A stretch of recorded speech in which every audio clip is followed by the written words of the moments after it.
So today we're going to go over the ways that we can load external rotation and internal rotation as well in different arm positions. So if you're coming off of an injury, the safest place and the least vulnerable for the shoulder is arm down at the side.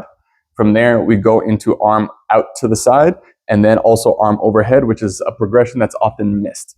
So starting on the ground, I like to use a yoga block because that way all the muscles in my neck are not overcompensating. And if you want, you can put a towel between your ribs and your elbows. So that way we know we're not losing that position. But we want to take a light weight. I start with 5 pounds. Keep that elbow pinned here, shoulder blade down and back. And then we're letting that weight slowly drift towards the ground.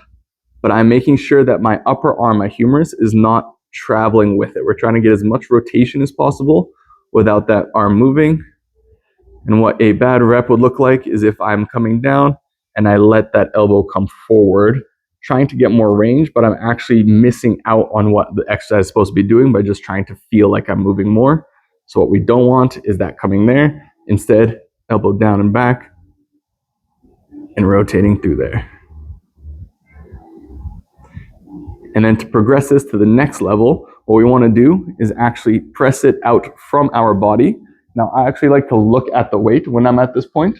And what I want to do is same thing as when my arm was down my side, is focus on the rotation of the humerus without the shoulder blade going along for the ride.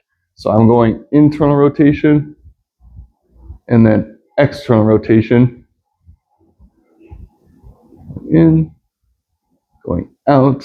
And what we don't want is once I get to the end range rotation, allowing the shoulder blade to come with me. It might feel like I'm doing more, but I'm actually getting less out of the exercise. And same thing that way.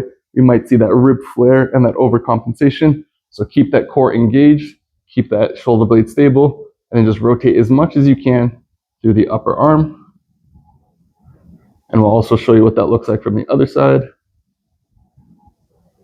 Good. So what we don't want is that shoulder blade coming along for the ride this way.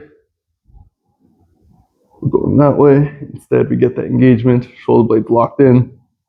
And we're just getting the rotation as much as we can from the arm itself.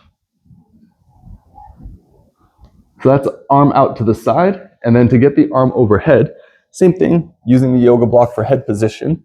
But this time, you want your arm to be overhead. And then I let my neck come forward so that my head's just out of the way. So we've got this straight line more or less from the elbow through the shoulder down to the hip. Same thing, core engaged. And then we're going into internal rotation, where we're loading the external rotators. And then for this one, we can also go the other way, loading the internal rotators into eccentric external rotation. Now what we don't want, just like the other ones, is for that shoulder blade to come along for the ride. We want to, I'll even use my other hand now to actually put it on that shoulder and make sure I'm feeling if there's any extra movement. So I'm going as far as I can without that extra movement. And again, not letting that shoulder dump forward. So keeping that shoulder blade engaged and locked in, tight to the rib cage, and then going back and forth.